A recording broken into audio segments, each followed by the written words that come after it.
Good evening, everybody. Good evening. Welcome back to the Dugout Football Channel, and welcome back to the Friday LFC Focus Podcast. Yes, last week I apologise. There was not a chance I was going to do a show. I was basically stuck up in bed, fast asleep, and badly hungover. So, yeah. But at least I'm not like this person today.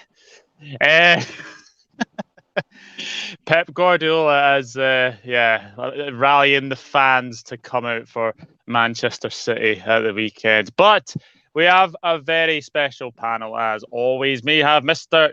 Mack LFC, and I hope he hasn't muted himself this time. How are you doing, Jack? It's all right. I've done it twice in the pre-lobby, if you want to call it that. Thank you very much for having me on, mate. It's lovely to speak to everyone, and hopefully everyone's having a lovely weekend.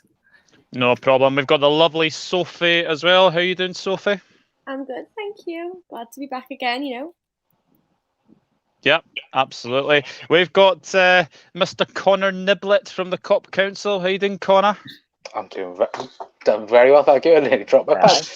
But yeah, I'm doing very good, thank you, mate. And we also have the lovely Daniel Hughes from the Mighty Reds Television. How are you doing, Daniel? Brilliant, mate. Yeah, it's the best day of the week, and it's Friday. Yeah, can't have made up. Absolutely made up. Yeah, let's crack on. Absolutely. Hello, everyone. I've got work at 11 p.m. again, so I can't stay, but have a good show, lads. Show Douglas that beautiful support. Thank you very much. Josh, do they dislike you in your job or something? Why is it nearly always a graveyard shift with you? Yeah, absolutely. Hello to Fraser. Hello to Kian. Hello to Jade. Hello to Helen. Hello to Seamus. And hello to Charlotte Slytherin as well. I think I've gone through everybody as well. We have a bumper show tonight, obviously making up for last week. We will be reviewing Leeds United. We will be reviewing AC Milan. We will be looking forward to Crystal Palace and Norwich in the Cup. And obviously, I do know there's a Friday night football game. So if anybody is watching the game, then let us know the score. I know that kicks off at 8 as well. Very interesting game, that one as well. But we will start with Leeds United 0, Liverpool 3, which I have to say, it was a pretty dominant performance from the Reds. Jack, what did you make of the Leeds game?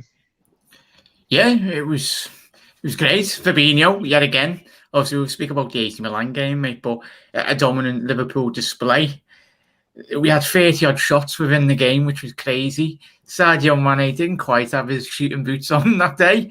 But it could have been literally about 10-0 if we finished a lot more of our chances, mate. But yeah, it was an excellent performance, given how well Bielsa's sides tend to really do play. I know against the big boys we've spoke on the show as well last couple of weeks, Leeds probably did play into Liverpool's hands and you do in the big games, but yeah, still you've got to put that performance into really to warrant. And obviously we'll discuss about Harvey.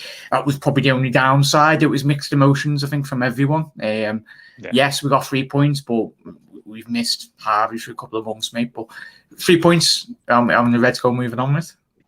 Yeah, absolutely. Sophie, it was a bossing of a midfield from Fabinho and Thiago, wasn't it? Yeah, I mean, as Jack just said, then the midfield, the entire game of performance from the boys was absolutely phenomenal. For me, it was just massively overshadowed by, sadly, what happened to Elliott in there. And after his injury, to be honest, I switched off from the game at that point, because I just couldn't believe that they'd made that stupid challenge and how rough they were being for no reason whatsoever, really. So it kind of overshadowed the game for me, and I kind of forgot that we'd had a 3-0 clean sheet. But, a win is a win, and we go again.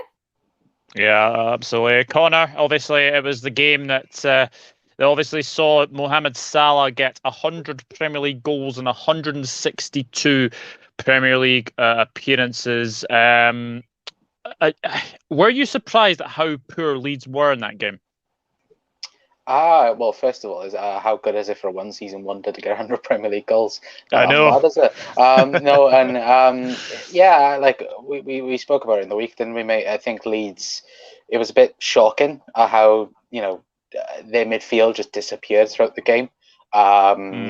just disintegrated. And I know that at Leeds and that they're talking about second season syndrome, and that I don't think it's that bad, but I do think there is a problem there in Leeds midfield because.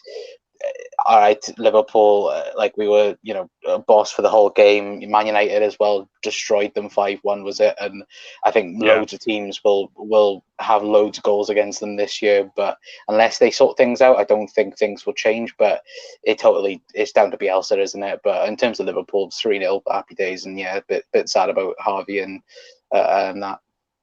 Yeah, I mean, Daniel, Harvey Elliott has started the season like a house on fire, and obviously to him to get that really bad injury, and obviously the red card for Pascal Struijk has actually been upheld by the FA, so he will serve a 3-match ban. What did you actually make of the tackle when you first saw it? I'll be honest with you, Doug. I've only seen it the once when it happened. It was obviously hard to tell, wasn't it? He didn't really show it on Sky. Did he made a point to say we're not going to show it? And I haven't managed to see it on any social media. I've kind of avoided it, really. I didn't actually thinking back, that it looked too bad. And from what I've heard, apparently he's a bit unlucky, wasn't he, to be sent off. Even Harvey Elliott himself said he didn't think it was a red card and it should have been rescinded. So I think he was a bit unlucky. But generally speaking, Harvey Elliott, I mean, what a start to the season he'd had. He'd been brilliant. I was just saying to like people on WhatsApp and at half time in that game on Sunday, he already looks to me like a proper first team player. You know what I mean? He's not like the kid making up the numbers. He's a player now who should have been expectant. I would have been expecting him to start tomorrow or on Wednesday against AC Milan, one of the two. So it's heartbreaking, really, because as I say, he'd already made that step up where, like, someone like Curtis Jones, you sort of think if he's a youngster who's making up the numbers in the odd game here and there. Harvey Elliott, for me, was already finishing other people's careers off. Do you know what I mean? I think he's brilliant. He reminded me a bit of Raheem Sterling when he first got his chance in the team, and like we got beat on the opening day. We had like Stuart Down and Joe Cole and all that playing. And the next game, I think we played City. Sterling got his chance, and he just never looked back. And that was the end of a few players then. It kind of reminded me of that. So it's tragic, really. But fingers crossed, it's not too bad as it could have been, and he'll be back before the end. Hopefully as soon as possible. Yeah, and obviously we've learned from injuries last season, Jack, that we can't really rush back Harvey Elliott too soon. Yeah, it's so integral that we don't do that. I think Klopp switched on enough, and I think he learned last season. I think all of us were a bit disappointed that he played Jota. I know it was different. In Champions League, we more or less wrapped the group stage up, and we played Jota in more or less a pointless game, and we missed him for a big portion of the season in the run for the top four anyway. But yeah, given Van Dijk, Gomez, Ox now and Naby, we'll speak about midfield options tonight. But yeah, we've got to wrap them up in cotton wool. Some of those players, they can't continue to, which we'll discuss about obviously team selection on the AC Milan one, but players do need rests, and it's important that we don't. We're literally 4 weekends into the Premier League season. We don't want to burn them out already. Yeah, 100%. Cian Dolan says, I'm not sure the Leeds midfield disappeared so much as it was absorbed by the absolute unit that is Fabinho Tavares. He is a complete... Honestly, you can have your Kantes, you can have your Ndidis, you can have your Casemiros. For me, Fabinho is the best CDM in world football. I would honestly say that for sure. Charlotte Sillerin says, at first I wasn't too sure they would win, and when I saw the full-time score, I was like, yes, we did it. Yeah, going to Leeds is always a tough place to go to, but I can't remember a game where we've actually been at Elland Road and absolutely dominated like we did as well. Ricky, we will get to Milan very, very quickly. I'm just going to get you guys man of the matches for that game. Sophie, who was your man of the match for the Leeds game? Matip. Or Fabinho. No, I'm going to go with Matip. He's just showing himself his worth, isn't he? He's absolutely on form. He's on fire, and I just adore him. I think because Fabinho, for me, puts in a shift every time he plays. No one sleeps on Fabinho. People still sleep on Matip, so I'm going to go with my big giraffe. Giraffe, I like that. Connor, who was your man of the match? I think I went for Thiago. I thought he was tremendous in the midfield, especially on that left-hand side. You know, I know Fabinho pretty much been the guy talked about, and rightfully so. I think Thiago, though, when the Leeds performance for me just proved again why he's shutting up the critics again this year, because I think last year he was pretty much the scapegoat for people having a go at Liverpool's midfield and being slow and that. I think he just goes out and pulls a performance like that. So yeah, for me, I think it was Thiago. Daniel? Yeah, I agree. All honourable mentions. It's a Matip and Fabinho, but I'd go for Thiago as well. Just on Sophie's point, I wouldn't swap Matip. Fitness issues aside, I wouldn't swap Matip for any other centre-back in the league. So I think we've got 1 and 2 there for me. I agree. Jack, who was your man of the match? Yeah, Fabinho, I don't care with what Sophie said. We all love him, Billy Joel. Joel Matip. Yeah, for me, it was Joel Matip. I think he's just getting better and better and better. And obviously, we've all come on to the Milan game where, yes, he did make a few mistakes. But what I will say, Matip has been fantastic, and God forbid he can actually, stay fit. Obviously, touch wood as well. Fabinho, for me, he's a Liverpool player I'd least like to come up against in a fight. Yep, absolutely. Ricky, Fabinho is worth more than the entire Arsenal starting 11. One of my friends who support Arsenal said he wouldn't take Fabinho. I'm like, oh, you're joking. He wouldn't take Fabinho at Arsenal. Who have they got? Granit bloody Xhaka. Enough said. Thank you. Hello to Pete Shepherd. Hope you're doing well, my friend. Hello to Chris Welsh. Yes. Damn right. Fraser says Helen Raybould, and Thiago, my man in the match, says Chris Welsh, who was obviously at the game. But that was not the only game that was played in midweek, and Liverpool beat AC Milan by 3-2. Now, whenever these two seem to play, obviously we've had the 3-3 in Istanbul, we had the 2-1 in Athens. You always think that there's going to be goals between these two, and my goodness me, it was a very, very interesting game of it. Jack, first things first, I'm going to ask you, what did you think of the performance the other night? Contrasting views, mate. I'm lucky enough I wasn't doing a live stream watch along because I've not had anger. I haven't even done my post match, so where's my rant here, mate? Apologies, everyone. But thank God I wasn't recording, just say that. Because my dad was calming me down and he was like, yeah, it's not that too bad. But contrasting emotions, we should have been 5-0 up in the first 10 minutes. Then we got the goal from, obviously, Tomori own goal. Should have put our chances away. And then everyone just switches off for the last 5-10 minutes. And you're like, what the fuck have you just all done? Apologies for my French. But that was schoolboy. You wouldn't even see that in, like... The one thing that got me was the midfield, the tracking of the midfield. You were just letting the AC Milan players just run past. You spoke about Joel Matip, mate, but Fabinho for like the last 5-10 minutes of the half was defending on his own. Even Klopp said in his post-match, Fabinho's only one man. He can't defend the whole AC Milan midfield and the attacking players.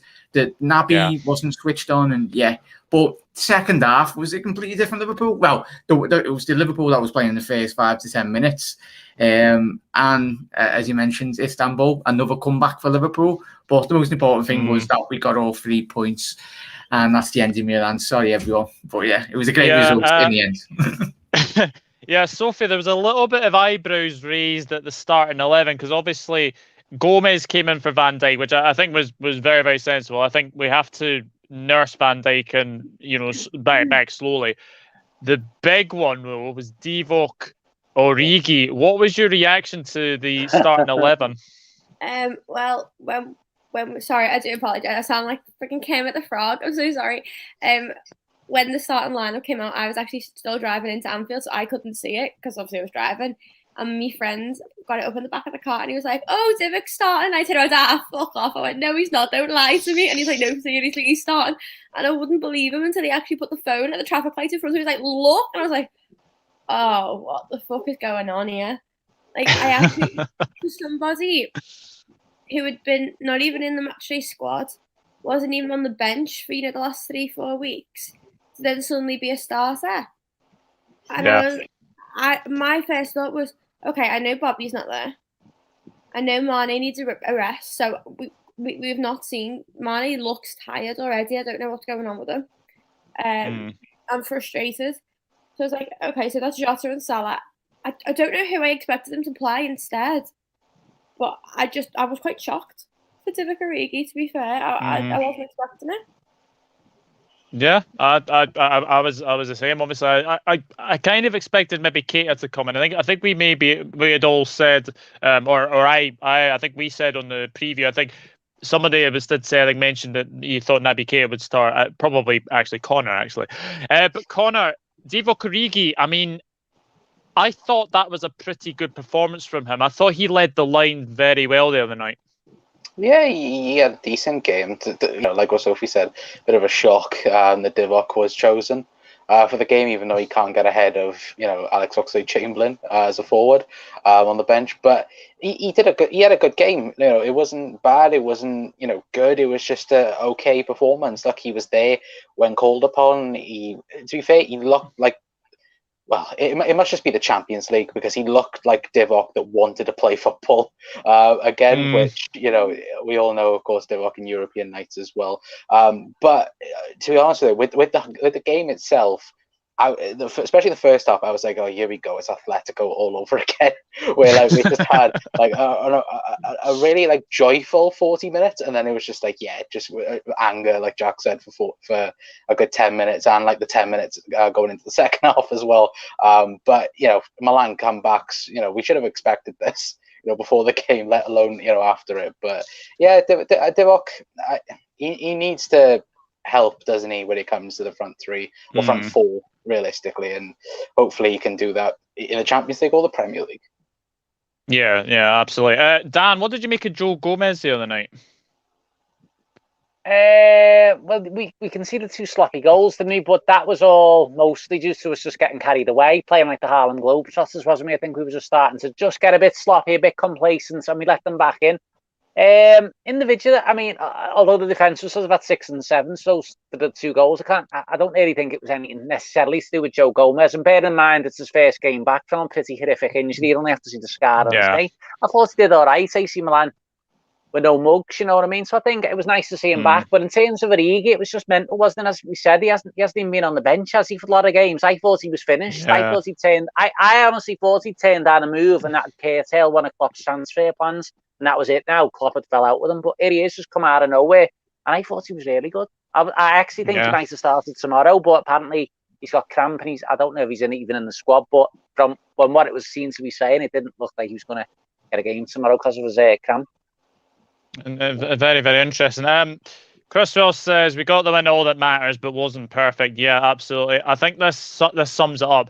How all Liverpool fans felt watching the game. Yes, bollocks. Yes, Hendo. Yeah, Jack. Obviously that corner, was headed out, and Jordan Henderson is just there. And honestly, it just reminded me of Stevie G all those years ago, hitting that ball into the back of the net. It was Gerrard-esque, wasn't it? Yeah, it come off a shin, didn't it? Which was a bit mad. And he should be. You can talk about how Henderson can improve. And he spoke about it being 7 years since he scored the European goal for Liverpool. So crazy. He knows himself. He needs to add goals to his game. I think not just Henderson, but Liverpool's midfield, most importantly, to ease the burden on Liverpool's attacking players. But yeah, it was a great strike, mate. And just a quick one on Divock. I'm not surprised he's injured himself. He's done a lot of work, and the man's not played for about 3 months. 3 months, yeah. Sounds like, but yeah, it was a great strike. I feel like I'm one of the only people who has a very different opinion of Divock Origi's performance. Everyone seems to be going about how great he was, and at the start of it, he was. And I remember watching, and I turned to Keith halfway through the first half, like 20 minutes, and I was like, bloody hell! I was like, this is the Divock that I wish he played like this all the time. And then I blinked and I didn't notice him. He just disappeared. I don't know whether it was different watching from home or not, but for me, he disappeared massively. And then when we came into the second half, I was like, oh, I forgot Divock was there. Because it was all going to Salah. And then obviously when we were attacking down Annie M way, we were trying to say, we were all screaming, move into space, switch the play up. And Divock stood in front of Hendo, and he was actually blocking Hendo off himself. And I was like, you're the fucking striker. and you're standing in front of the fucking midfielder who's trying to make a creative pass and make a long ball, and you're in the way, blocking him. Fucking run around the defender that's behind you and switch up the plate. Stop standing there like a fucking melon. And at one point, I was like, I've seen better teapots made out of butter with more use than him right now.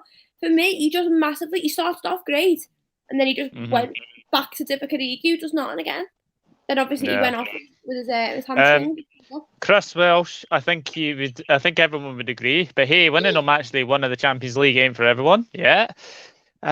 David Wagner, the Wagner effect. That first half against Milan, the pressing we did was unbelievable. And to find ourselves 2-1 down at half time, I was like, how? Ha. But thankfully, we did the job in the second half. Yep, absolutely.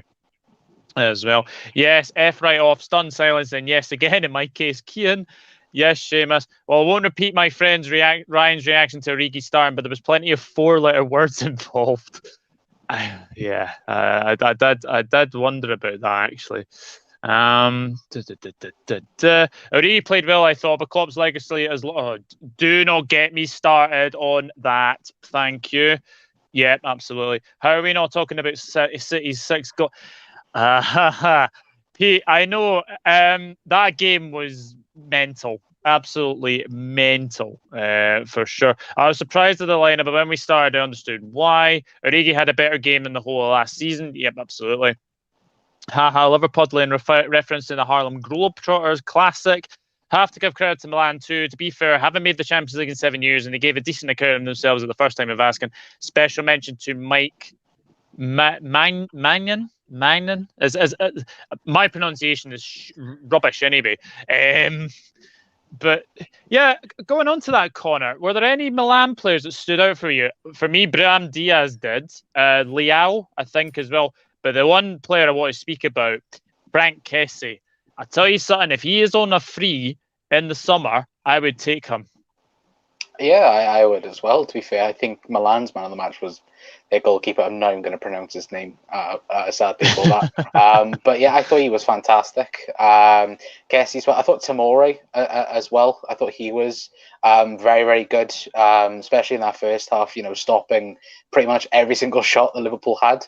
And yeah, if we can get Kessie, or if anyone can get Kessie on a free, that's going to be a very, very good signing for whoever he gets, because if Liverpool are looking for a defensive midfielder, Basuma and so forth, Kessie, he looks very, very decent, doesn't he? And he looks good on the ball as well.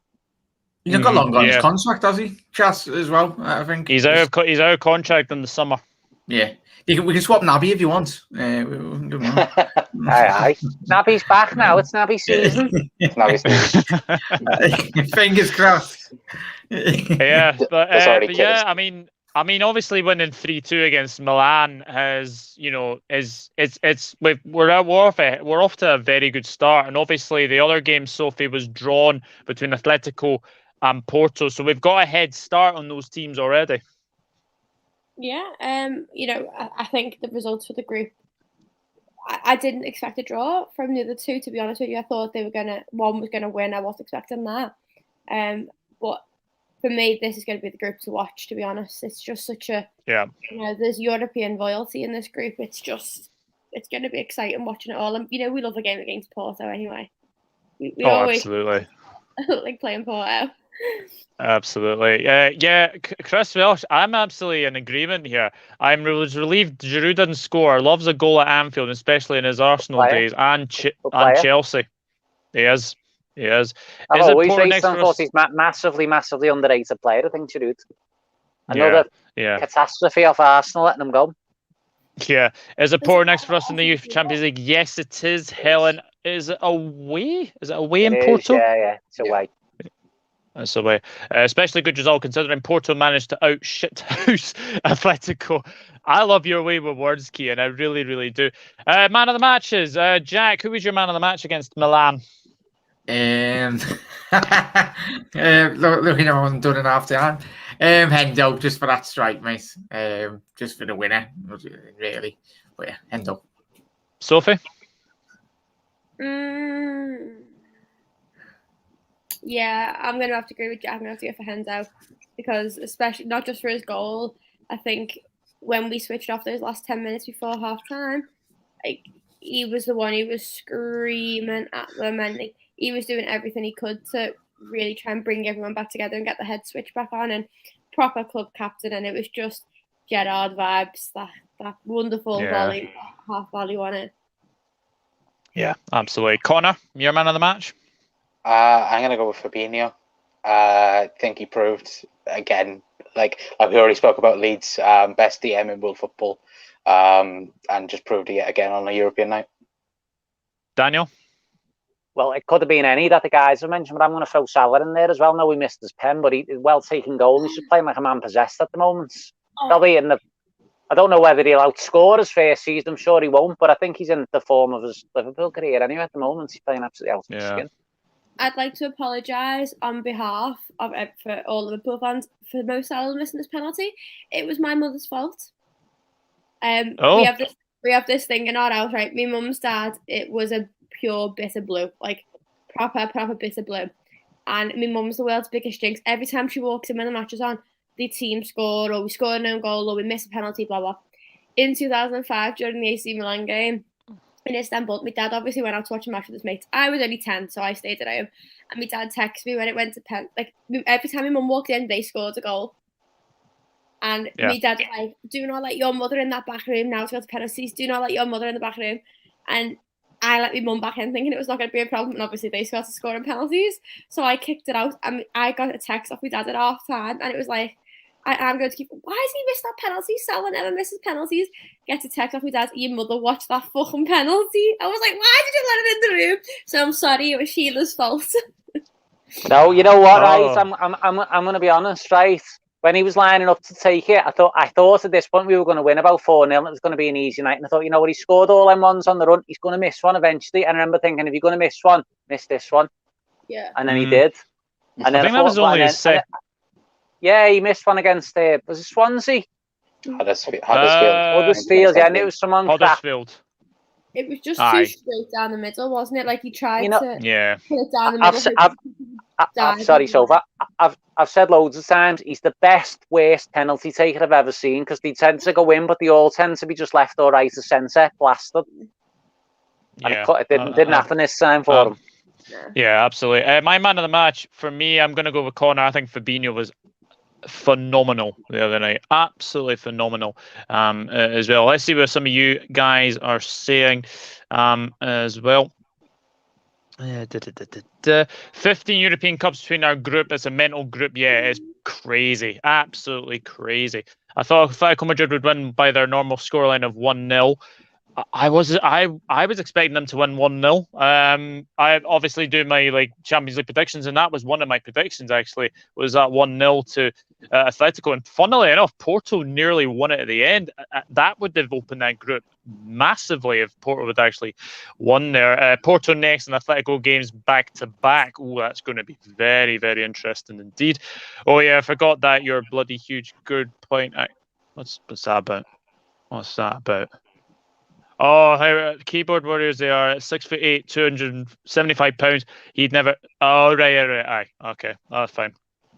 I was wondering what that was. Fabinho Henderson, my man of the match. Thank you, Seamus. That goal by Hendo reminded me of Stevie G scoring crucial goals, a leader's goal. Absolutely. Yeah, it was a long time since he scored actually in the Champions League. Does everyone remember his last goal? No. Was it like a way to? Ludogorets. Yeah. Correct. It's only because I watched the interview. It was a 2-2 draw between Ludogorets and Liverpool. Ricky Lambert. Remember him? He scored the first one that night. Didn't they equalise in the last minute, Ludogorets? I sort of remember. Yeah. Very late on, anyway. Good old Brendan Rodgers days. Good old Brendan Rodgers days. Oh, fuck. Fabinho again for me. Pretty sure a team of 11 Fabinhos win the Premier League on 114 points with less than 10 goals conceded. That would be amazing. I think Henderson is peaking late as a player.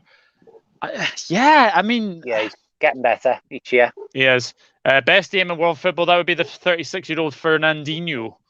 No. Yeah, that's interesting. Interesting, that one. Hendo had a lot to overcome.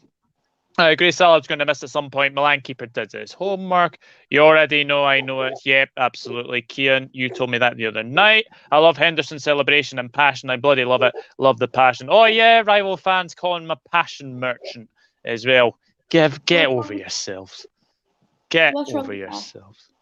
I'm sorry, exactly. What's wrong with your club captain being extremely passionate about the club that he is basically in charge of, the team he's in charge of? Like, you'd be fuming if your club captain just went, "Cheers, mate," sound or wasn't asked. He's the epitome of Liverpool. It's like, do you not fucking realise what our club is about? Yeah. If you think for 1 second that our club captain shouldn't literally eat, sleep, breathe Liverpool, then you're doing something wrong. You're fucking thick. Yeah, absolutely. I used to joke about it, but I'm seriously considering naming my second son Jordan, provided I have a first. Evening, Douglas and friends. Good vibes, says Midnight Toker. Thank you very much for tuning in, Midnight Toker. I appreciate it as well. Now we do. Oh, there is one more comment as well. Yes, Connor, he is still better than Fabinho. Well, I think we will beg to differ on that one, Pete. But you know what? For Fernandinho, I have to admit, he has been a very good servant to Manchester City. So we move on to the weekend's game, and it's Crystal Palace. Now, the last time we played Crystal Palace on a 3 o'clock kickoff was January 2019. We won 4-3. So I'm hoping to goodness that there's nothing like that game. But Jack, Palace will be boosted by the fact that they managed to beat Tottenham, and if anybody was not going to lose to Tottenham, it was Patrick Vieira. Yeah, no, I'm sorry. Liverpool's under nines could have been that Tottenham team. They were so bad, and they just got it to Crystal Palace. But Tottenham part of like the Red Sea, like literally, you could have had me, you, everyone on the panel up front, and we would have got a couple of goals. But yeah, the new lads, the French lads, what's his name? Hudson Edward. Edward, yeah. When he come off the bench, he literally scored his first and second touch, really. Great talent. 27 seconds after coming on as a substitute. Yeah, I think he possibly, if he continues in that run of form, really, could be looking at, come the end of the season, possibly one of the bargains of the season. And I mean, Crystal Palace have really struggled, considering, obviously, they bought Benteke off us for a couple of million, which is great. But yeah, it's going to be an exciting game. I don't think Crystal Palace will come to Anfield. It probably will soak up a bit of pressure, but I fully expect them not in the ilk of a typical Roy Hodgson team to really stay behind the ball. I think they've got enough quality within that squad and the philosophy in which Vieira is trying to instill on this Palace side.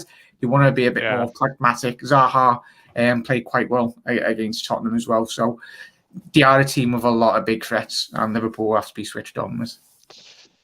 Yeah, I mean, Sophie, obviously a few danger men to look out for. Obviously, Zaha is one of the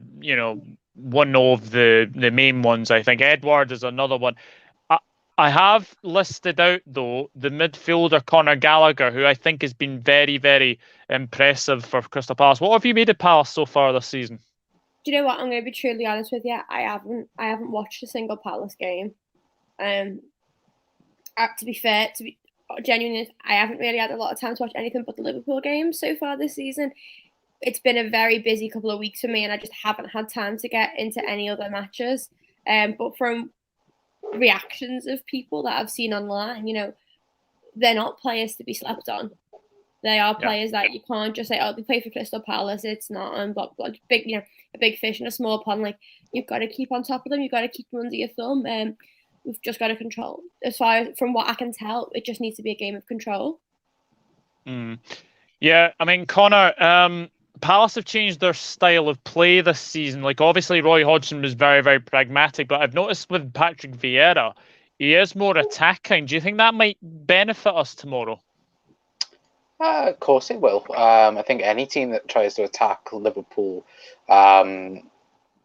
it's weird as well, isn't it, mate? The fact that realistically we don't know how they'll approach this. I know Spurs, like Jack said, I think any team in the league could have beat Spurs on that day. I think the only other result that comes to mind that I think Palace did well in was the West Ham game where they drew 2-2.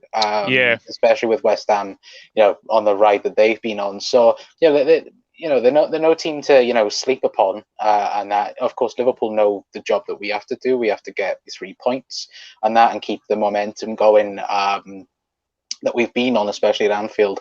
And I just think, look, if they do attack, it is in our hands then, realistically, isn't it, with Mo and Sadio if they do play, to get in behind and score the goals. But if Vieira wants to do that, then I think it'd be a very entertaining game for either neutrals or us in the end. Yeah, absolutely. I mean, Dan, I'm glad that the myth of Patrick Vieira being another Frank de Boer has now been completely washed. Have you been impressed with this Palace side?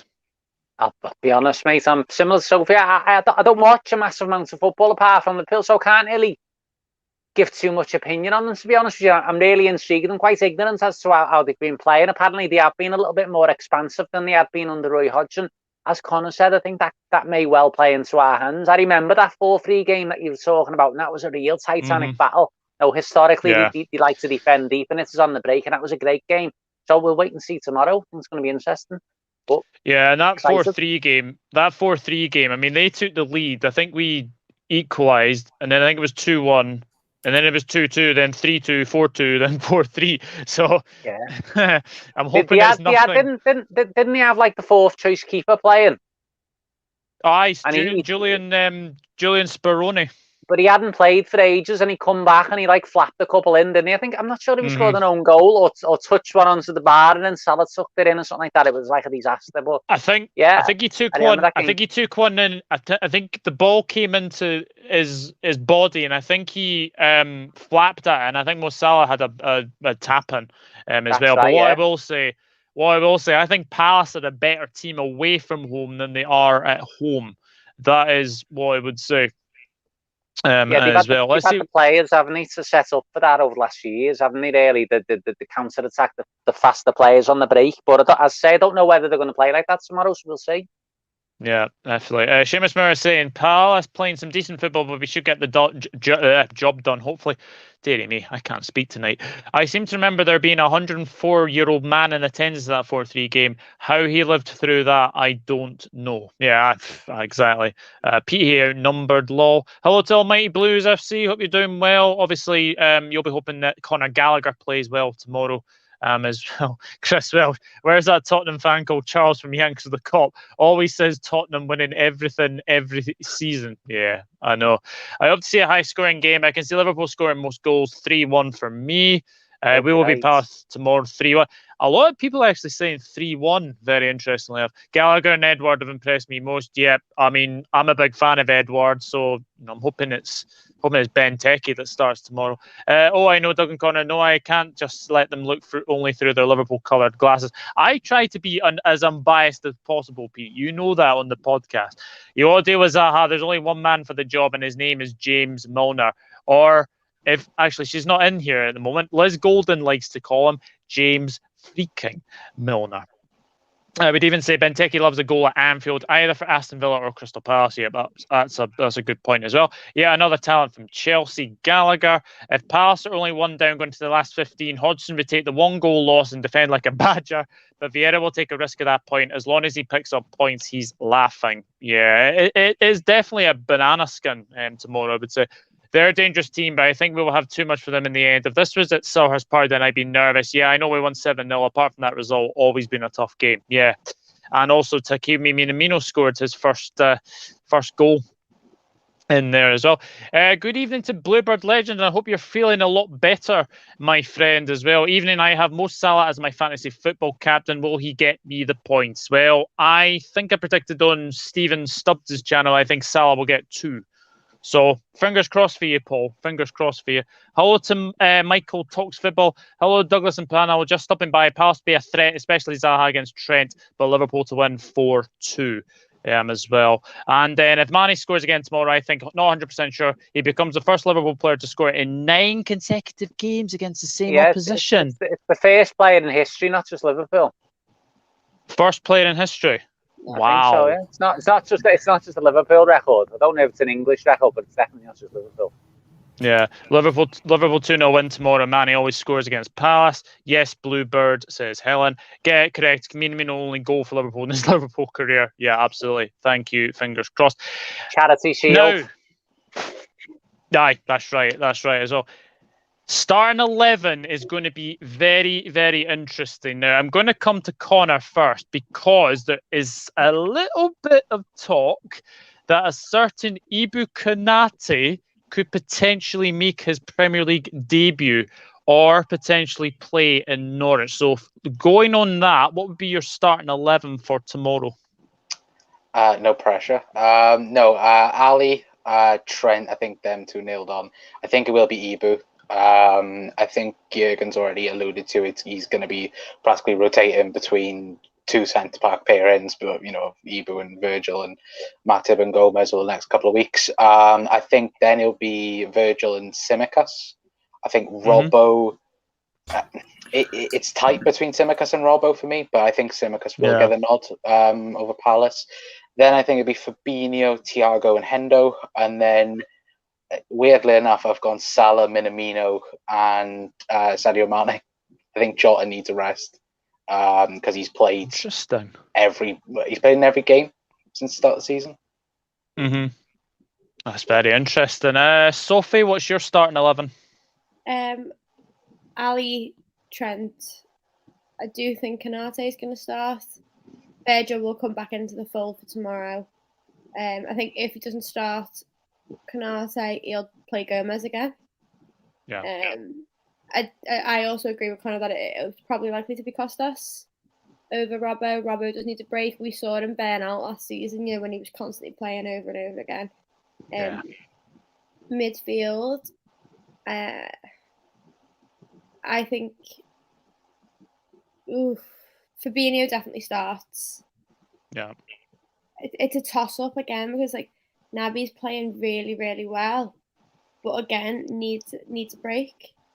Yeah. So if he's going to rest players, I'd say same as Connor. To be true, yeah.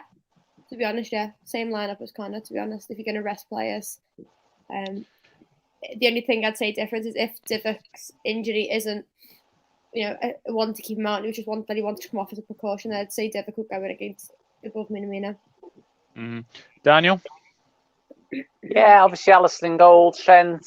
I think Joe Gomez will play with Van Dijk. I actually think he'll go with Robbo, only because we've got the midweek game against Norwich, and he'll probably want Tsimikas to play there. So, I think he'll go with Robbo. Midfield, Henderson, Fabinho, Thiago, up front, Salah, Mane, and I think he will go with Minamino, yeah. Minamino. Very interesting. And last but not least, Jack Mack. Yeah, Ali in goal. Trent right back, I think. Ibu and Van Dijk. And then Costas left back. Fabinho, Naby, Ox. Possibly drop him in there. Mane, Salah, and Jota. I think he'll go Jota rest on Wednesday or midweek. Interesting. Ali, Trent. I think Konate will get the nod. I'm going to go Konate, Verge. I think he'll play Robbo. And then I'm going to go Fabinho, Hendo, Thiago, Mane, Salah, Jota. I do think Jota will play. I do think he will play. But let's see what some of you are saying ahead of this Palace game. I think 3-1 Liverpool tomorrow. The way they are playing, I have confidence, as Charlotte Slytherin. Kane's put his team: Alisson, Trent, Virgil, Konate, Robbo, Fabinho, Thiago, Ox, Mane, Origi, Salah. Interesting. Oh, come on, Charity Shield is a bloody dinner place. I would eat my dinner from. It's a pre-season trophy. Remove Charity Shield, we're the most successful club in England. Yeah, I would agree with that. Ali, Trent, Verge, Gomez, Robbo, Fab, Thiago, Minamino, Jota, Mane, Mo. Interesting. Yeah, we don't really know what Minamino's best position is, do we? Alisson, Trent, VVD, Konate, Robertson, Fab, Thiago, Henderson, Mane, Salah, Jota. So exactly the same as a couple of people. Alisson, Arnold, Gomez, or Konate, Van Dijk, Robertson, Fabinho, Henderson, Thiago, Salah, Jota, Mane. I think Tsimikas starts in the League Cup, but won't mind him starting this weekend. We need to rotate Matip out as he's played lots of games for his usual standards. Yep, absolutely. Rest players next June, I say, says Midnight Toker. Well, to be honest, that I know you're looking at the World Cup. But that's in obviously December. But that's for another day. So score predictions. I'm going to start this one. I'm going 3-1. I'm going to go with the majority of the chat. I think they will score. And I'm actually going to go for the new boy Edward. I think Edward will pop one. And I'm going to go Salah ×2. And Mane's going to get the record, isn't he? Nine consecutive games against Palace. I would definitely take that. Connor, what's your prediction for this one? I'm going 3-0. I think it'd be Salah, Mane, and Thiago. Dan? 2-0, Salah, Mane. Sophie? 3-0. I think it'll be Salah, Mane, and don't know who the third one's going to be, to be honest with you. I can't quite decide who I think would like to score. Van Dijk. No problem. Van Dijk with a header. Yeah, Virgil with a header. He looks eager for one, doesn't he? He does. What game was it where he should have... It was the Leeds game, wasn't it, where he should have scored? It was the Leeds game. Yeah, he should have done better. And Jack, what's your prediction? Hi. Jack, what's your prediction? 7-0 again. Fucking. Let's be positive. No, I'll take a 1-0 right now. 7-0. 7-0, right. Everyone clip this right now. 7-0, yeah, go ahead. Mane just scored all 7. 7-0, jeez. Yeah. Helen's gone for her. All 7 with his eyes closed, scorpion kiss, hands of God, ghost goal, all the wonder goals back in one go. Minamino to appear and actually play quality like as he likes to against Crystal. That'd be interesting. Liverpool 4, Crystal Palace 0, which is very bold from me, says Chris Welsh. Salah and Mane to score. 3-0 Mane, Salah and Gomez to pop his scoring cherry. Yeah, Gomez hasn't scored yet, I don't think. That would be a very interesting game of it as well. I can't even remember him even ever coming close either. But you know what? It's not something that bothers me because, he's a centre half. His job isn't to score goals. His job is to stop goals being scored by the opposition. So I'm not worried about him because the only time Virgil and that score goals, his headers off set pieces because they're tall. You know, we don't out and out sit there and go, we want our centre backs to score. So I'm not asked if he never scores a goal, to be honest with you. As long as he's a solid defender, that's what I care about. We've got enough quality elsewhere. I would agree. Ricky says 7-0 Mane with all 7. Jeez, that would be something. Midnight Toker is smiling with that. 2-0 Liverpool, says Shane. 3-1 Liverpool, says Helen. Jack, prediction for Fulham Liverpool last season. Fulham 0, Liverpool 6. We ended up drawing 1-1. Uh-oh. Chris, that's not on record. No comments. Fair play, if you can actually find that video, lads. Do you know I was on stream with you? I think it was myself, Connor, and I think it was you. We were on stream. I think you said 6-0. I actually remember you saying that now. That's mental. As far as I expect to score. So that is the Crystal Palace game. Now, it is all change for the Norwich City Cup tie. Now, this is going to be interesting because obviously we have already beaten Norwich this season by 3 goals to 0. Jack, how do you think Klopp will set up in this one? It's a cup game, isn't it? It's Jurgen and cup games. Depends how he wants to do. We'll find out come the midweek how strong we will go. I know we've mentioned a couple of lads will get arrested.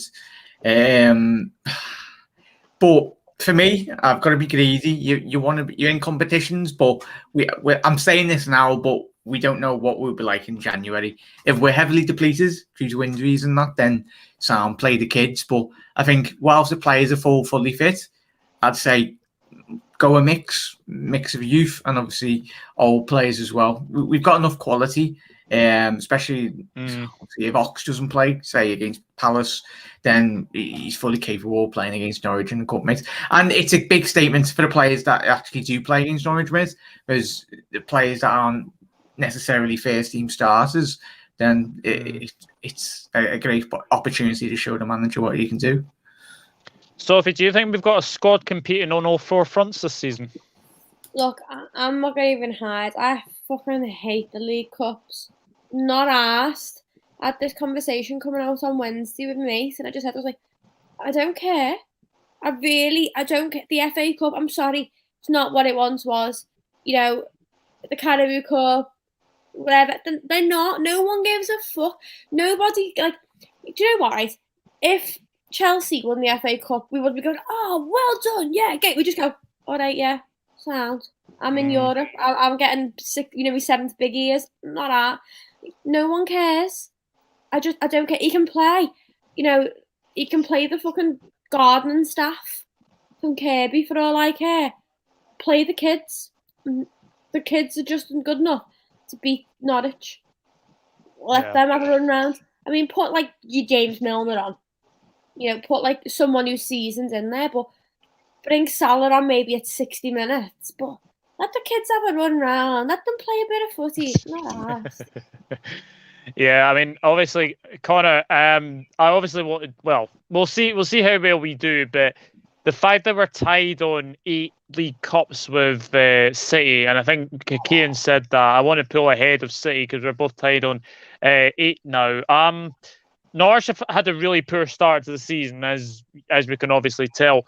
Do you think the Cup might be a little bit of a mini distraction for them? I think it always is, isn't it, for teams down the lower part of the league? They always like going on a cup run, even mid-table teams as well. I think the only guarantee for this game is the fact that they will probably play Ozanka back, just to put it in like Liverpool fans' faces. So it'll be nice to see. It'll be nice to see Inca back. I just think it's going to be again what Jurgen Klopp normally does: just put people in there for fitness. So that's your Curtis Joneses, your James Milners. I think Kay Gordon's going to get a run out as well, which will be fantastic to see. And yeah, I don't think Jurgen cares about the League Cup, does he? I think out of all the cups, I think that's the bottom of priorities. I think the FA Cup, I think pretty much everyone would like an FA Cup win. But to be honest, I don't think anyone cares about a League Cup. It's the draws though, and everyone, like Klopp, I think midweek spoke about City. He laughed, and when everyone asked him, he said basically we always get Premier League teams in the cup games or like hard Championship games. City the last couple of years have had easy draws in like the FA Cup and Capital One Cup. That's what happens when you can pay them all off. Have we had like? I can't remember the actual stat, but it's something like 23 out of the 28 cup ties we've had Premier League sides. I could be completely wrong. I think Shrewsbury was like the lowest like ranked team that we've played in like the cup games for the last couple of years. Jesus, crumbs almighty. Dan, do you think we'll see Nat Phillips? Yeah, actually I do. To be honest with you, I would just completely use it as an under-23 tournament, to be honest with you. No, obviously Nat isn't that, but like he's not going to get anywhere near the first team. But yeah, I'd start with Nat. I hadn't thought about him. Other than that, I mean, I know the temptation there is to play the squad players, because they want. I'm sure they want to play, they want to get a game. But the problem is, if they get injured, then you've got no squad, have you? I'd choose it as an under-23 game. I'd say it really would. And I'm excited to see this guy, Katie Gordon. I know Trent's sort of chaperoning him now, isn't his picture on social media? He said me and me. I can't remember. Me and me apprentice, something like that it was. So, I mean, it looks like he's going to play. I'm excited to see him play, But yeah, other than that, I'd just completely use it for under-23s, mate. Yeah, definitely. Apparently, there has been a goal at St James's Park, and no surprise, it is gone to the away side. Leeds 1-0, Rafinha. So if you've got Rafinha in your fantasy football teams, then you'll be... Look who's here. Chris from Leicester Till I Die TV. Does this channel come with subtitles as well? There we go. Thank you for tuning in, Chris. I really appreciate it. Norwich game will be totally different with under-23s play. Yeah, look, it's going to be a very, very interesting game of it. But let's see what some of you are saying for this game. Waiting for the day Spaffs and a bungled finish off a corner to make it 6-0. The crowd goes berserk. I think that's over Gomez potentially as well. Kane's gone for a starting 11 for Wednesday. Tuesday, I think it is. Kelleher, Neco Williams. I think Neco Williams is still injured, isn't he? Yeah. So, Neco Williams, Phillips, Gomez, Tsimikas, Milner, Jones, Ox, Minamino, Jota, Salah, Origi. No. I would not play Salah. No. I want to see all the proper first team players putting things on their Instagram with the feet up, watching on the telly. I don't want them there. I don't want them coming on off the bench. I don't want them getting cold. I don't want them travelling. I just want them sat at home in their houses chilling. We made this point last season with all our injuries and like how we were like, we've got to put our priorities first, and our priorities are the Premier League and the Champions League. That is what we want. Anything extra is a bonus. It's just happy days. Congratulations, we've done it. But I completely agree with Dan. There's no way that I want our first team, like, who we need to make sure that they're safe. We need to make sure that they're good for all these other games because, you know, it's a long season. There's a lot of players who can't hack the Premier League because of how lengthy it is and how high intensity it is. We saw last year, they drop like dominoes. They drop like flies. No, don't put them anywhere near it. Absolutely. Give the ones a chance. I was going to say the game in the Champions League last season, the dead rubber. We lost Jota, we all know about, but we also lost Keita and we also lost Tsimikas, who's now looking like, we didn't really know last season, but he now looks like a real player. And we lost 3, first team squad players in a nothing game when they should have been at home. But in the defence, and I'll stand by this with that Midtjylland game, Jota was brought in to be the rotation player. No one thought Jota was going to be the player he is. No one anticipated him to challenge the front three for starting positions the way he has done. No one saw that happening. So he was brought in to play those dead rubber games so our front three could rest. It was only because the 3 games before that or something, he'd been absolutely outstanding. And we'd all kind of gone, shit, this kid's great. But that's what he was meant for. It was just unfortunate. And obviously now in hindsight, it's such a wonderful thing. We're all going, shouldn't have played Jota because Jota's fantastic. But we didn't know that then. Yeah, Chris has gone for another lineup. Kelleher, Neco Williams, Konate, Phillips, Tsimikas, Milner, Keita, Jones, Minamino, Ox, Gordon, if Origi is still injured. It was a Rafinha cross that went straight out. Really? Wow. Newcastle cannot defend to save themselves. 2-0 LFC versus Norwich. Ox to play false 9. Okay. This is going to be very interesting. Jack, what is your starting 11 for that game on Tuesday? Oh, Christ. I might put myself up front. Kelleher in goal. One of the academy lads right back. Nat Phillips. Gomez. I think he needs fitness. Costas left back. I know I did pick him and me, but actually I'll swap Robbo for the Palace game. Play Robbo in the Palace game for Costas left back. Milner, Ox, Thiago. Trying to think. I haven't got many options in midfield. Naby, and then go with Origi if fit, Minamino if fit, and then K Gordon up front as well on the right wing. Honestly, it's one of the hardest. It's one of the hardest 11s to predict. Sophie, do you want to even have a go? I'm just going to go with what Jack said because I don't want any of our main lads there really, and some of them obviously like Ox and Naby, you're going to have to like flip a coin between which one's going to play. But no, keep Fabinho away. Put Kelleher in goal. Give Allison a break. Let him go and spend the night with his kids in the house. Like, put your feet up, lad. Watch the telly. He sounds. But yeah, I'm going to go with exactly what Jack says. Can we play Adrian in midfield just in case? Absolutely fucking not. He likes kicking it out to midfield, so he's got. Watches a proper David Jane. Well, and you just made me shout. Don't do that. Yes. Oh dear. Connor, what's your 11? Jesus. Kelleher in goal, Conor Bradley, Nat Phillips, Kometio, Tsimikas, Milner, Curtis Jones, Ox, Kay Gordon, Divock Origi, Taki Minamino. Dan? If you'd ask me what team I'd pick, it'd just be whoever the under-23 team is, to be honest with you. But yeah, I think Connor pretty much hit the nail on the head there. I couldn't really argue too much with too many of his suggestions. Personally, I wouldn't have anyone anywhere near the first team squad, anywhere near East Anglia on Tuesday night. Yeah, right. I'll give you mine, okay? I think this is going to be as youthful as I think it will be, right? Kelleher, Bradley, Cumetio, Gomez, Beck. Is it Owen Beck? Is it Owen Beck? Is that the other left back? Yeah. What about him? Yeah, that's the one name. That's the one name that was coming to my head. I was like, no one said Beck. So here we go. So Kelleher, Bradley, Cumetio, Gomez, Beck, Milner, Jones, Ox, Minamino, the young Polish lad. What's his name? Musialowski. Mateo, yeah. Yeah, I'm gonna put him in there, and then Origi. I think it will be a very, very interesting starting 11 as well. But let's see what some of you guys are saying. Because it's going to be interesting for sure. Yanks, I thought Darlow was better than that. Leeds player dummied the ball, made the keeper look all right plumb. Oh, dearie me. I'll have a whip around. Stick me in nets. Douglas at centre back. Jack and Connor up top, and Daniel in the middle. Fill the rest in with academy lads as appropriate.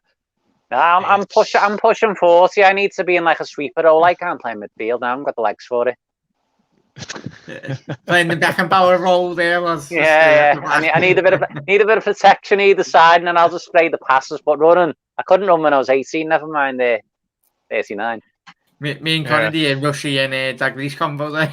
Yeah. Norwich 1, Liverpool 2 is Chris's prediction. This is getting ugly in terms of Newcastle atmosphere. Oh, dearie me. They'll be punching horses, won't they? Yeah, throw in the Sports Direct mugs out. It's Newcastle don't do protests properly, man. Ashley's been, I'm not going to rant at that. It does me anything. But yeah, need to properly protest. Newcastle fans, if you want them out. This podcast is they need to invade St James's Park with a pair of leopard print pants on, don't they? Yeah. That'd be funny. So Oliver Beck is what happens when you get Alison Becker off Wish. Oh, yeah, I tell you something. Owen Beck is looking more and more like Alison Becker as each day goes by. I can play anywhere. Well, look, I was a goalkeeper in my youth, so I can still play goalkeeper. So I hear punching horses, and all I can think of is the song "Amazing Horse." Amazing Horse. Never heard it. I've never heard that one. I've never even heard of it. Never mind heard it. No. Do you know the song? Do you know the song "My Lovely Horse" from Father Ted? Has anyone seen Father Ted? Oh yeah, I've seen Father Ted, but yeah, I can't remember. Oh, it's like my lovely horse, running through the field. Where are you going with your fetlocks blowing in the wind? I will shiver you with sugar lumps and ride you over fences, polish your hooves every single day, and bring you to the horse dentist or something like that. That was absolutely beautiful. That was karaoke. Yeah, that was beautiful. You're all going to clip that now, haven't you? Yeah. You're all going to... Have I, the Irishman, ever seen Father Ted? I was asking the others, Cian. Because I got the box set there. I've got the box set. I absolutely love Father Ted. We have to do better in the cups. Yeah, absolutely. Predictions for this game. I'm going to go 3-1 Liverpool. I think we will go there, and I think the Norwich, the good run over Norwich will continue. Jack, your prediction? 2-1. I think, given the kids, it'll be a tight game. 2-1. Yeah. Liverpool. Sophie? 2-1.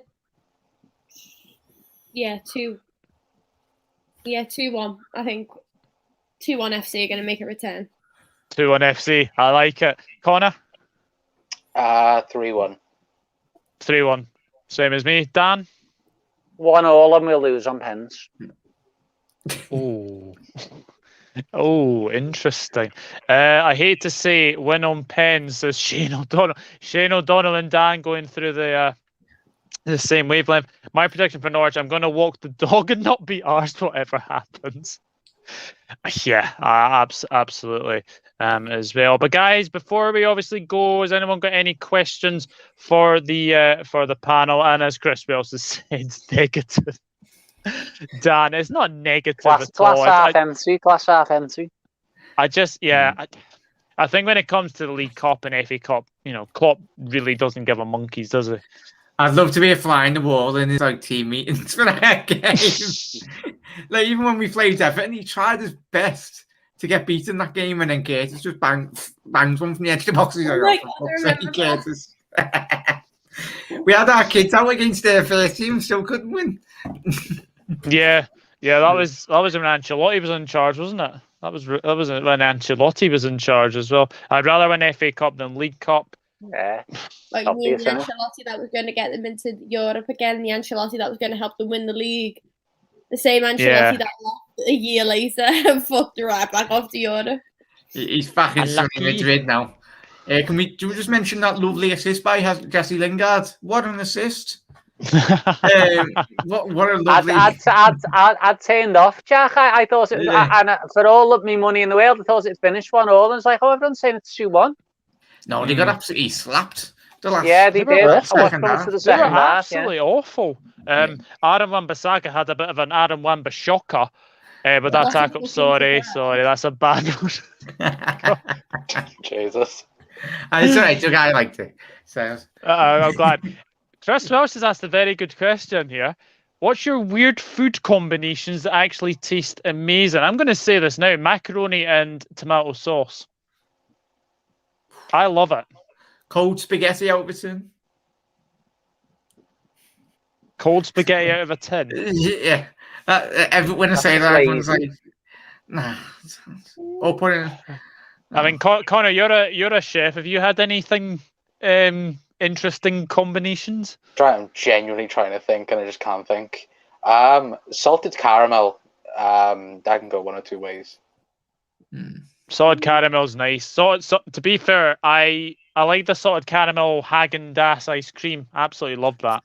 Oh, I've got my tea ready. I'm already starving. What are you having, Jack? Not too sure, mate. We'll find out when we go downstairs. if it hasn't been lashed in the bin already. So Sophie, you got any interesting combination food-wise? I don't think so. No, I'm kind of a picky eater anyway. So I tend to stay away from things that look the weird and wonderful because it just doesn't fucking look weird. It just doesn't look wonderful. It just looks fucking weird. Like, I don't even like peas, for crying out loud. Like, I won't eat peas. Like, they freak me out. I don't like it. Helen Raybold has asked, how many of the panel have LFC tats? I'm going to say 0. I don't have any tattoos or anything. Are you saying 0 for the whole panel? I'm going to say the whole panel have got 0. How many of us have got tattoos though? No, 0. Oh no, I reckon 0 as well. I've got none. Just me. Have you got some yet? Oh wow. I've only got the one. Yeah. Have you got some secret ones, Con? I got one on my little toe. No, I'm kidding.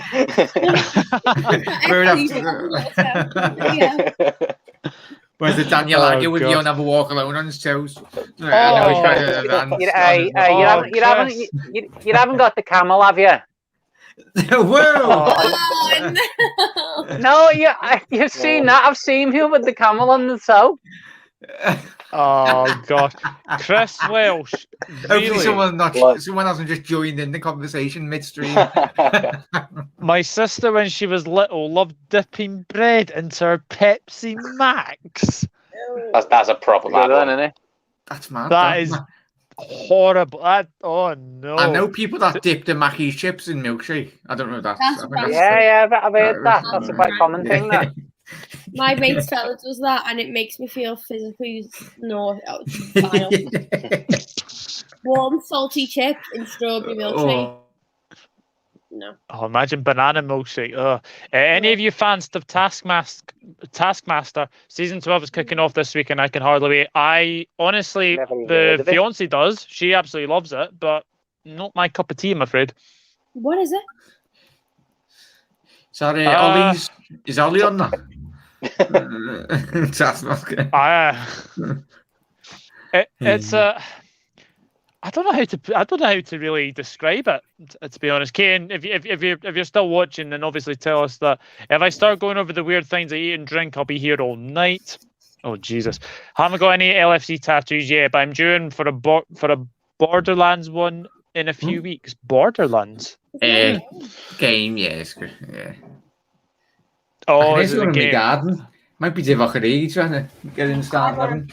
You know what? Once you start getting tattoos, though, they get really addictive, and I'm having to force myself not to get my next one until after my wedding because it's on my arm, and I'm like, my mum will go fucking mental. She's already kicking off about the one that I've got, which you can't see in my dress anyway. But if I've got this one on my arm on my wedding day, we'll be like, into that tattoo, get it off, cover it up with makeup. Kieran says it's a comedy game show. It's exactly as silly as it sounds. And Chris Welsh with the comment of the night. Ollie would be on the game show Crystal Maze to try and win something. Oh, Chris, you honestly, start the fans, please. You always make it. Can you start the fans, please? Love it. Like you see, brilliant that, didn't it? I love the Crystal Maze when Richard O'Brien did it and Ed Tudor-Pole did it. Yeah, I like Richard Iowadi, but it's on at times when I'm working, so I can't really. Yes, I can take it, but I haven't seen it with him on. I just remember Richard O'Brien running around with his little harmonica talking to his mum, didn't he? He's go, and he shouts something to his mum. Obviously, wasn't there, but it's brilliant. Yeah, what a program. Yeah, absolutely. But guys, if you don't have any more questions, then that will be that for another LFC Focus podcast. And it was a bumper show tonight as well. Thank you to everyone who has watched. Thank you to my amazing panel, as always, Jack, Max, Sophie, Connor, and Dan. Jack, got anything coming up on your channel very soon? Just making sure I'm not muted. Well, should probably do a post-match reaction show to the Palace game. Probably sandwich that in between. Obviously, didn't do a Milan game because I was literally that angry because I don't want to go on and rant and rave. But yeah, post-match, mate. But thank you for having me on tonight, mate. It was lovely speaking to everyone again and everyone in the chat as well. Have a lovely weekend, and hopefully the Reds can get 3 points. And obviously enjoy the game if you're going tomorrow. Sophie, got anything coming up soon? Yeah, we are on at 9:30 tonight to do our pre-match for the Crystal Palace game on Saturday. Excellent. Connor, you got a preview coming up? Yeah, I'll be live at 9 o'clock if people want to come along. Ooh. And, yes. You putting yours on the same time as ours just to catch some viewers again? Tonight, I'll have you on both tabs. I'll be commenting both tabs. Oh, thanks, Jack. You're a good egg. To be fair, we got a schedule, and it's just we all pinpoint times. People don't know this, but we do. Dan, you got any more gaming streams coming up? Because I have noticed you've been on a lot recently. No, I haven't really. I've just been testing it out because I'm listen, I'm an old timer, you know what I mean? I'm 39, so all this sort of stuff streaming games, all that was all new to me. And I just thought I'll try it out and see how it works, and it worked, even though I'm an old timer. But I'm going to get the new FIFA and I might start streaming a few things then. But really, Mighty Red TV's on a bit of a hiatus at the moment. There's too many of these Liverpool channels. But you never know, we might come back at some point. Who knows? Yeah.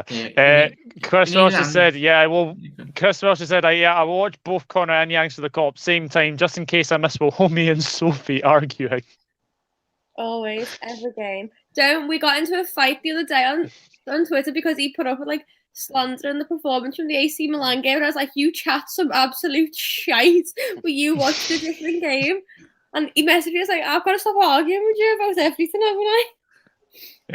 Yeah, absolutely. But guys, we'll be back next week. We'll be back at the same time next week. Hopefully, we'll be back at 7 p.m. Not 7:15. But thank you very much to everyone who has watched, and it has been a very, very enjoyable show. We've spoke about Father Ted. We've spoken about Taskmaster. We've talked about interesting food combinations. But the main thing we've talked about LFC. winning against Leeds and winning against AC Milan. And hopefully we will follow that up with 2 wins against Crystal Palace and Norwich in the Cup. But we'll see what happens as well. And then Chris also said, Dan, comeback will happen. And then he says, take care all. From all of us, it is a very good night. Enjoy the game tomorrow. Should be a very interesting one. 3 o'clock kickoff. Hopefully it's not another 4-3. You'll never walk alone. Cheers, Ed.